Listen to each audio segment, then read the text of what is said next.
আজকে আমি বানাবো বন্ধুরা ফুলকপির দারুণ একটা রেসিপি। ফুলকপি আর আলু দিয়ে যা একটা সবজি দিয়ে এক থালা ভাত নিমিষেই উড়ে যাবে। যেই সব বন্ধুরা ফুলকপি খেতে একদমই পছন্দ করে না, এইভাবে বানিয়ে দিলে তারা আঙুল চেটে পুটে খাবে। তাহলে চলো ফুলকপিটার আলুটা আমি সাইজ করে কেটে নিই। এখানে ফুলকপি আর আলু পরিষ্কার করে কেটে আমি ধুয়ে নিয়েছি। আর ফুলকপিটা আমি এইরকম সাইজ করে কেটেছি, আর আলুটাও আমি এইরকম সাইজ করে একটু বড় বড় পিস করে কেটে নিয়েছি।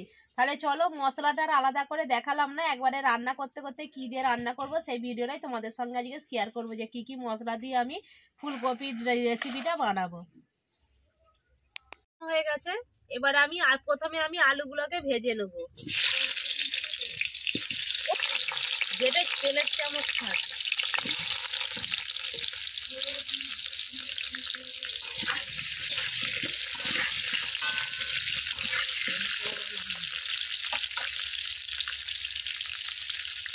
আলুর মধ্যে দিয়ে দিচ্ছি পরিমাণ মতো নুন দিয়ে আলুটাকে কিন্তু আমি খুব ভালো করে ভেজে নেব। আলুটা আমি খুব ভালো করে লাল লাল করে ভেজে নিয়েছি। আলুগুলোকে আমি এবারে তুলে নেব।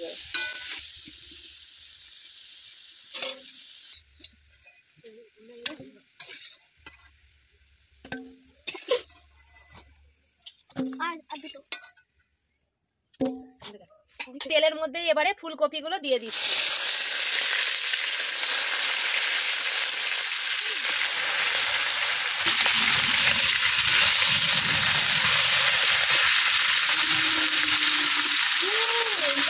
ফুলকপির মধ্যেও দিয়ে দিচ্ছি পরিমাণ মতো নুন।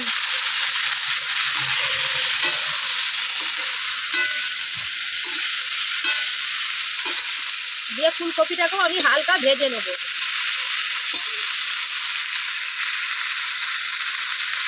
ফুলকপিগুলোকেও আমি হালকা ভেজে নিয়েছি, এবার আমি ফুলকপিগুলোকে তুলে নেব।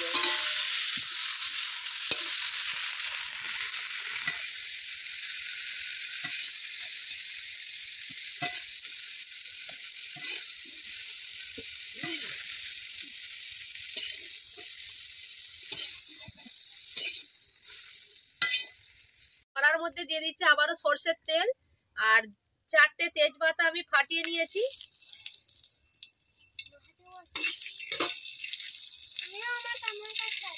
এর মধ্যে দিয়ে দিচ্ছি এবারে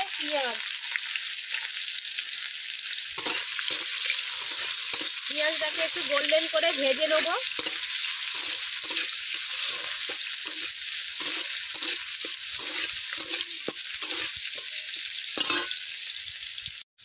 পেঁয়াজটা আমার হালকা ভাজা হয়ে গেছে আর কালারটাও চেঞ্জ হয়ে গেছে। এর মধ্যে দিয়ে দিচ্ছি কেটে রাখা টমেটো।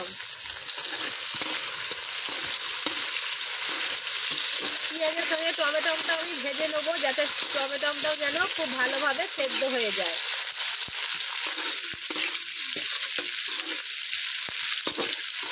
দেখো আমার তেলের মধ্যে কিন্তু খুব সুন্দর করে সেদ্ধ হয়ে গেছে। এর মধ্যে আমি দিয়ে দিচ্ছি আদা বাটা, রসুন বাটা।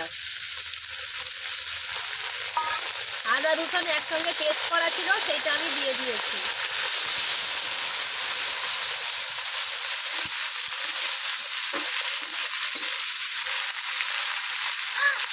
সব কিছু খুব ভালো করে কষিয়ে নেব। সব কিছু মশলা আমি খুব ভালো করে কষিয়ে নিয়েছি। এর মধ্যে দিয়ে দিচ্ছি পরিমাণ মতো হলুদ গুঁড়ো।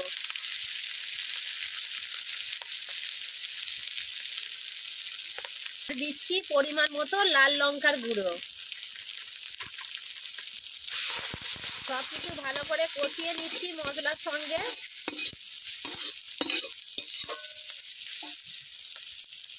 মশলাটা যাতে না পুড়ে যায় দিয়ে দিচ্ছি জল।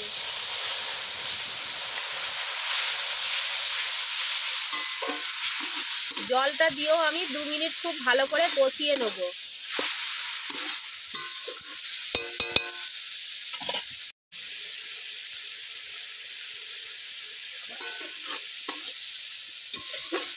মশলাটা খুব আমি ভালো করে কষিয়ে নিয়েছি, আর মশলা থেকে দেখো তেল ছাড়তে আরম্ভ করেছে। এর মধ্যে আমি দিয়ে দিচ্ছি কেটে রাখা ধনে পাতা।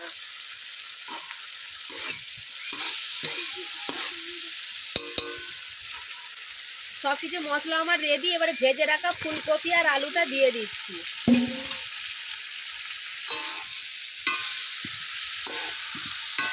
মশলার সঙ্গে ফুলকপি আর আলুটাও খুব ভালো করে একটু কষিয়ে নেব।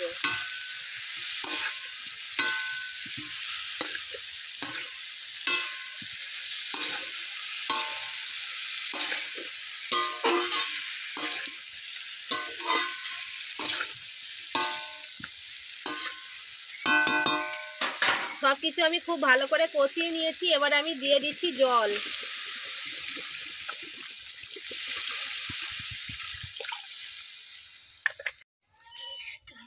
যেহেতু বড় বড় সাইজ করে ফুলকপি কেটেছি সেই জন্য একটু জল দিয়েছি, যাতে ভালো করে একটু সেদ্ধ হয়। পরিমাণ মতো জল আমি দিয়ে দিয়েছি। এবারে দিয়ে দিচ্ছি আর একটু লবণ আমি দিয়ে দিচ্ছি, যেহেতু ঝোলটা একটু ফুটবে সেই জন্য আর একটু লবণ আমি দিয়ে দিচ্ছি। এবারে আমি হালকা আঁচে জাল দিয়ে 5 মিনিট রান্না করে নেব। 5 মিনিট পরে আবার ফিরে আসছি। 5 মিনিট ধরে আমি খুব ভালো করে রান্না করে নিয়েছি। আর আলুটাও দেখো খুব সুন্দর কিন্তু আমার আলুগুলো সেদ্ধ হয়ে গেছে।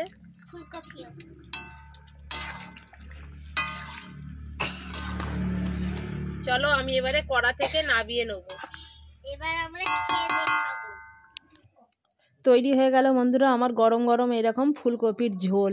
বাড়িতে থাকা সামান্য কিছু উপকরণ দিয়ে ফুলকপির ঝোলটা বানিয়ে ফেললাম। আর লঙ্কা গুঁড়োর পরিমাণটা একটু কম দিয়েছি, কারণ আমার ছোটো মেয়ে ঝাল খেতে একদমই পছন্দ করে না। সেই জন্য আমি সেই মতো বুঝে শুনে ঝালটা দিয়েছি, যাতে না খুব বেশি ঝাল হয়। তোমরা তোমাদের পরিমাণ মতো ঝাল দিয়ে রান্নাটা করবে। তাহলে চলো আজকে যে ফুলকপির ঝোলটা বানালাম, ছোট্ট একটা ভিডিও তোমাদের সঙ্গে শেয়ার করলাম। আমার এই ফুলকপির ঝোলটা আমি কিভাবে বানালাম সেই ভিডিওটাই তোমাদেরকে দেখালাম। তাহলে চলো আজকের মতো এই পর্যন্তই।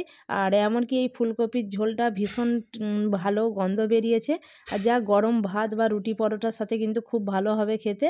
তাহলে চলো আজকের মতো টাটা, আবার নেক্সট কোনো ভিডিওতে দেখা হবে। চলো টাটা। আর আমার রেসিপিটা আজকে কীরকম লাগলো অতি অবশ্যই বন্ধুরা কমেন্ট করে জানাতে ভুলো না। কিন্তু আমি কিভাবে বানালাম কিন্তু সেই ভিডিওটাই শুধু তোমাদেরকে শেয়ার করলাম। চলো টাটা, আবার নতুন কোনো ভিডিওর সঙ্গে দেখা হবে।